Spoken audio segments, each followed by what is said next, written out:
Welcome back to Vault Hunters 118. In the last episode, we got these healing potions automated very nicely. You can see we're very full up and we're producing so much potion of healing. It's absolutely lovely. And I also announced the new Discord server, link in the description. And this is probably the last time I'm going to promote it, like at the beginning of the video. But wow, a lot more people turned up than I thought. I think we're almost at 50 members already, and it's barely been like announced for hours. I am awestruck by the support. Absolutely awestruck and just so appreciative. So thank you very much for that. In today's episode, however, ooh, look at that. There's a trinket on the table. And I'm going to be honest, we have so much soul stuff that we're not using. We could easily get the trinket, but I figured we should still run a vault to see if we can get more soul stuff. And I've got a nice bounty for chromatic steel and vault ingots, which I've been told are pretty much just soul shard stuff. Like you just sink them into soul shards. So I feel like we're going to run a vault, and I'm going to respec our hunter into living, and we're just going to do a classic living run. Ooh, plentiful. And hey, we have 8 drown hide for the scav. Now, to be fair, 5 red scrolls and 3 empty jars is going to be actually kind of tough.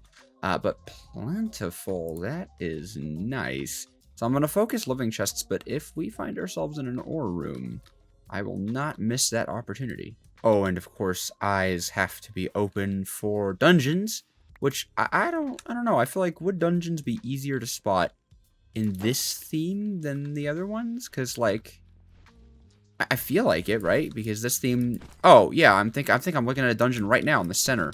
Unless it's like a kind of crazy POI, but that looks very different than the rest of the theme. Because dungeons aren't themed, right? They don't adhere to the visual style. Yeah, looks like it. But we gotta check this out, man.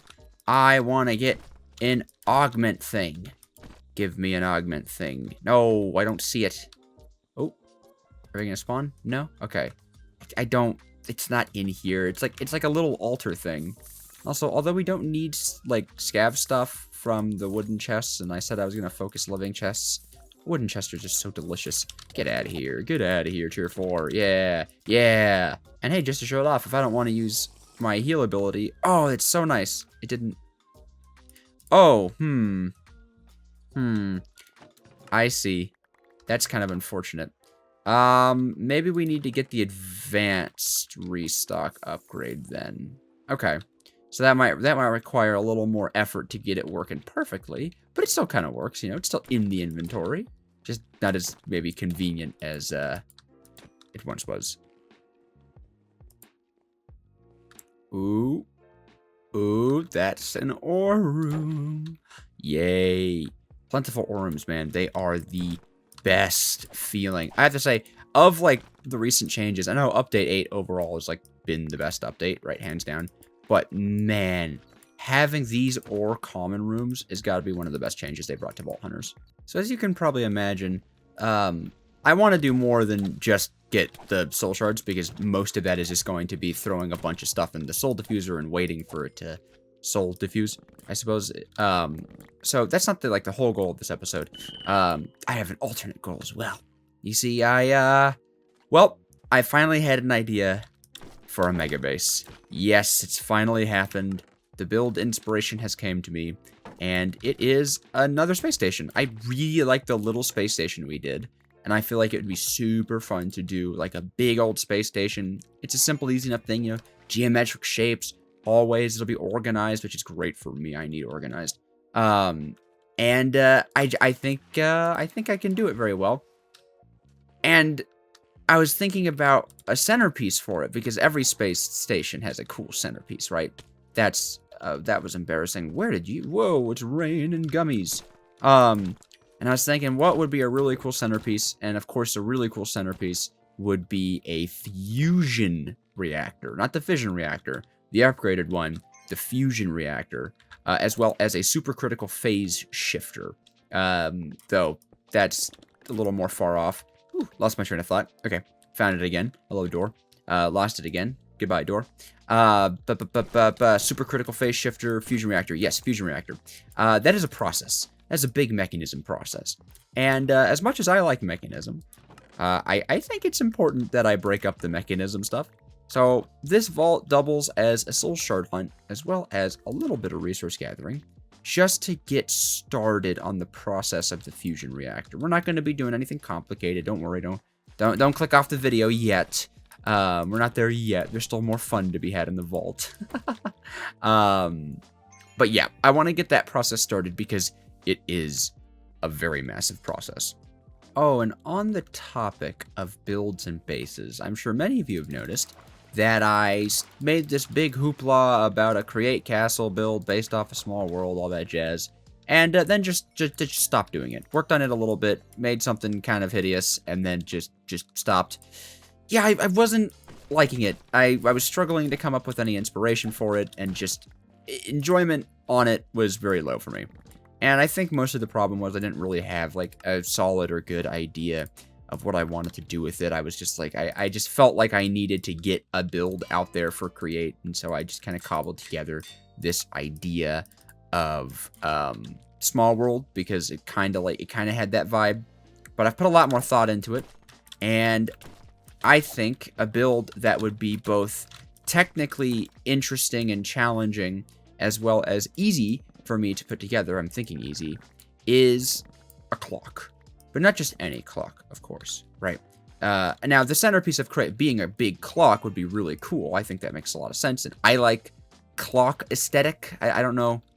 Is that like a... Well, I guess I like clockwork aesthetic, and clocks are obviously very clockwork. Anyways, pulling from some of my favorite media in the world is the clock tower from Majora's Mask. And if you've played Majora's Mask, you know that it is factually the best Legend of Zelda game ever created, and no one on the internet would ever disagree with you if you said that. So obviously it's the right choice to do the clock tower from the best Legend of Zelda game, without an argument. What makes me excited about that build is it's kind of a technical challenge to replicate in Create, because although Create has a clock bearing, right, that allows you to easily create clock structures, the clock bearing kind of assumes you're using a clock with like hands, right? So the idea is attached to the clock bearing is first the hour hand and then the minute hand, and it spins around. Now you could attach, like we did actually, you can attach big structures to it, but they still have to extrude from each other, right? The hour structure needs to be behind the minute structure. But the clock tower is flush. The outer circle counts the minutes, the inner circle counts the hours, and they're flush with one another, which is a lot harder to produce in Create. So I think that'd be really fun. And there's also those two gears. There's these two gears on the outer side of it that rotate in opposite direction from one another to simulate them turning the big clock. And I'd love to get that look. That'd be such a fun Create challenge. So those are the big build projects that I am going to do my best to bring to fruition. Fusion Reactor Space Station and Majora's Mask Clock Tower Create Zone. Whoa. Mini-me. Attack. Not a bad little vault. It's always nice to run a quick vault, talk to you guys, get some resources. I don't feel like I got that lucky with living chests. Also, epic timing for... Yeah, I mean, we got okay with living chests. Just that, I guess, admittedly, that wasn't a very good vault, but it was cute. It was quaint. Very epically timed lightning as we came through. And no hunter's eyes. Wow, that's kind of disappointing, actually. But 86 knowledge essence is not so bad. 43 vault apples. Okay, so it's a small little vault. I suppose it was a plentiful vault. Let's see. Ooh, 71 Laramar ore. Okay, I see. That's where the good vault came in. And of course, all the soul value of scavenger items. It looks like we have skeleton skulls and skeleton wishbones that we need to add to the scav belt. Oh, we don't have space. Oh gosh, I have to upgrade the scav belt. Or the scav pouch. Alright, well, I'll upgrade it later. Ooh, that is a nice inscription. Ooh, that is also a nice inscription. I know it's only 2 relic booster packs. We're just so close. We're just so close to more relics. I want them. So we got 288 or so soul shards from that little adventure. So we still need like 6,000. So what to break down? I mean, let's see. Vault ingots are great to break down, but you know, we have all these focuses. Oh, I'm going to break down these focuses first and see where that puts us, because these are worth a lot, I'm pretty sure. And I think poisonous mushrooms now actually have like a use, so I'm gonna not touch those for the moment.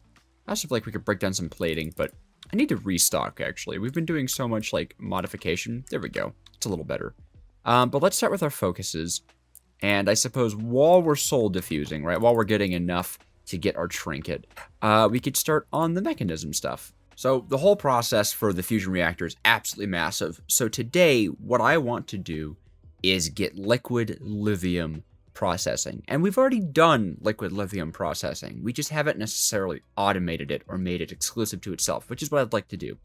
For those who don't remember, you just have to thermally evaporate brine, which is thermally evaporating water. Any color of water, whatever color of water you want. So we just need to make 2 thermal evaporation chambers, get those guys going nice and fast, and produce a very large amount of lithium. And I'm thinking of doing that in like the back rooms of our space station down here, just because it is a very convenient space to do it. I'm probably going to have to make its own dedicated sink, and I'm not going to use this one. This guy I want to keep exclusively for this production, because you can see it's using it very, very, very quickly. So I don't want to put any more stress on it. Why is this one producing brine? When did I hook this up to produce brine? What? Okay, weird. But that's not what we're doing. Gonna need a lot more of these blocks though, because I think I want to make them taller. Actually, now that I think about it, the way I want to do this kind of requires them to have a little bit of sunlight. So maybe we'll just make a random thermal evaporation plant where our old zombification thing used to be. You know, I don't actually know what happened to the zombie inside of this. It was name tagged and everything. Like it for all intents and purposes, it had no reason to vanish. But one day I checked on it and it was just gone. Ah, the legacy of the zombie.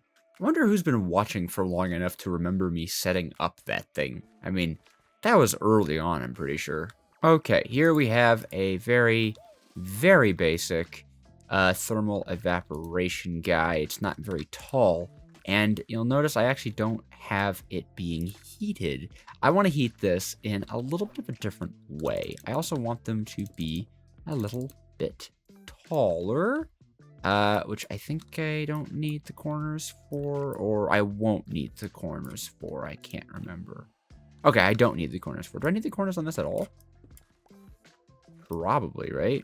Yeah, you need, for some reason, I think you need a minimum of the corners up to this height. Yeah, okay. But then you don't need the corners past that, and it still counts that height. What I want to do is make the advanced solar generator, which is actually not terrifically expensive. You just need these solar generators, which are decently expensive. I mean, you just need a lot of infused alloy for it. And I feel like after our recent Larimar hauls, we could make a decent amount of infused alloy. And hey, while I'm ascending the ore tower, as is kind of tradition, I'd like to take this time to tell you that I would really appreciate it if you subscribed. The community is growing at such an insane rate, and it's definitely overwhelming, but it's been an absolute blast. I'm loving every second of interacting with you guys, and it's just growing bigger and bigger, friendlier and friendlier, and it would really mean a lot if you would consider subscribing. Also, wow, that is a lot of Larimar. The real question is, how many 16 perfects, huh? Or extraordinaries? Oh, that might last a lot less longer than I thought it would. Well, okay, we have a stack of infused alloy. That took, what was that, 12? 12 extraordinary Larimar? Oh, I always jump scared by you. What do you want? What do you have? What is this? Pigpen tome? That's frightening. I don't want that. Zombie, kill this guy. Okay, infused alloy goes in, and now we will try to make the solar generator. We have 2 solar generators. Okay, cool. So I need to make 2 more solar generators. So I'm just gonna craft. Lots of crafting recipes. You guys have seen me do this before. Okay, the advanced solar generator. So these guys are very big, as you can see. What do I look like? Oh my gosh, it's right in my face. That's how big it is. So these guys can be placed in the corners of the top of these fellas, and it will produce heat for them automatically, I'm pretty sure. Yeah, you can see the heat is going up as this thing is producing. It also produces like a really good amount of FE, just kind of on its own. And what's really cool is the FE it's producing is not being consumed by this thing. It doesn't consume the energy, it just consumes passive heat that it produces. So that means that we could take the power out from this and put it into resistive heaters to increase the power even more. Just like so. Oh, wait. Silly goofy of me. That goes there. No, you gotta do it right, please. There we go. That goes there. And then power goes in through there. And now you can see the heat is absolutely skyrocketing.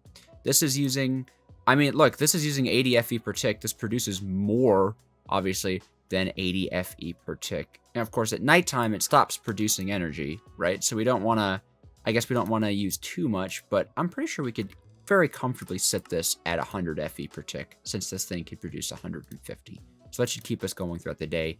And I'm pretty sure this thing is getting way hotter than the stuff in the downstairs area ever has. But of course, one isn't enough, so I'm going to go build up the other one, get an advanced solar generator on it, resistive heater, get this whole thing set up for you guys. Oh, and soul shard update, we are at 3.1 thousand, so I am going to get the vault ingots smelting. I'll start with 4 stacks of vault ingots, and we'll see where that gets us. Soul shard update, almost there. Just 1,000 more. What will I smelt? What will I smelt? You know what? Let's smelt some vault plating. Yeah, we have a ton. Alrighty, here we go. Both of them are set up. We have our sink into an elite pump, pumping in the water super fast. This thing is super hot, producing almost 70 millibuckets per tick of brine, which is flowing on over, being produced into lithium at 66 and climbing millibuckets per tick, and all of that is getting spat out into this massive advanced fluid tank. You can see we are producing a very significant amount of lithium, and pretty quickly, may I add. That being said, it could be faster. Oh, it just occurred to me, but thankfully, yes. They're both just barely in the same chunk. Oh my gosh, that's so lucky. That is so lucky. Okay, glad about that, because that means we can chunk load this with only one weirding gadget. I thought I was gonna have to move all this stuff. Okay, typical Dejojo fashion, I built something that works completely fine and have decided that it does not work as fine as I want it to. I'm hooking up the nuclear reactor to this thing. Yes. So, it's getting pretty hot. Well, it was getting pretty hot until I, turned them both off. Bricked all the heat. But, you see, now we're pulling from a very powerful power source. And I'm just thinking, like, what's 2,000 more FE per tick, right?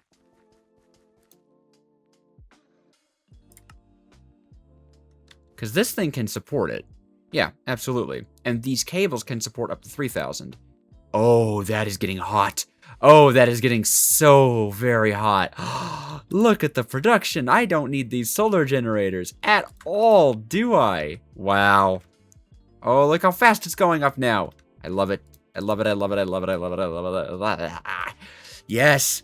Excessive overproduction. My favorite. Oh, boy. Oh, boy. All right.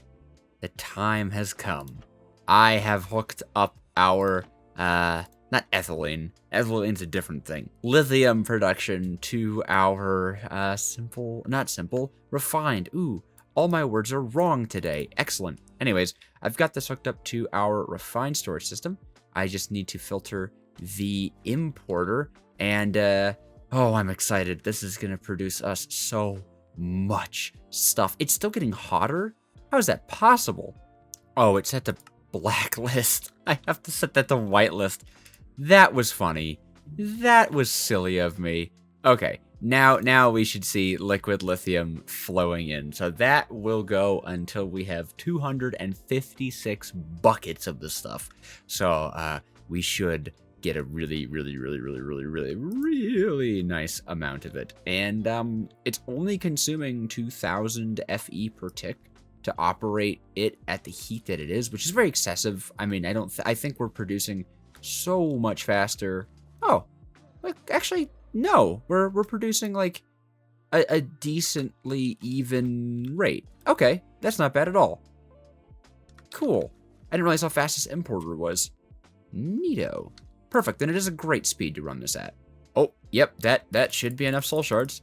Now it's just a process of getting them all into my inventory. And you know what would make it a lot faster? If my magnet was working. And I was told that you can turn the magnet back on by giving redstone power. Cool. Very cool. Soul shard. Thank you. Okay, cool. So now I can just, yay, to get it all in my soul shard pouch. Beautiful. There we go. 6,500 for the trinket. Oh, I hope it's a good trinket.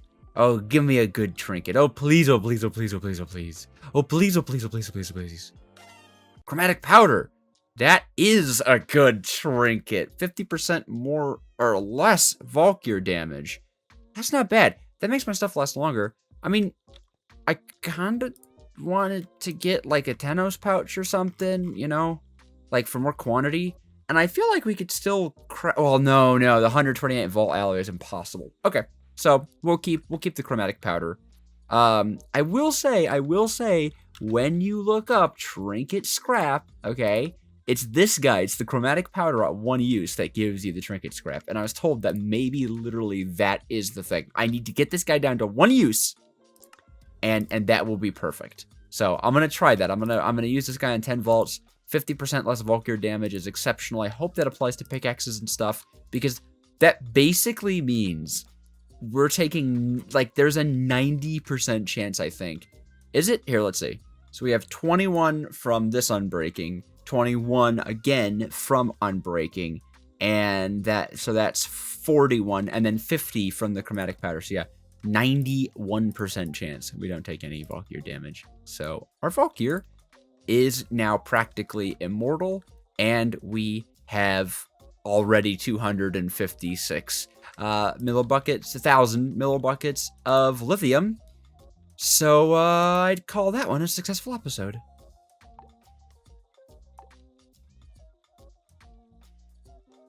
Oh, I'll go for that off camera.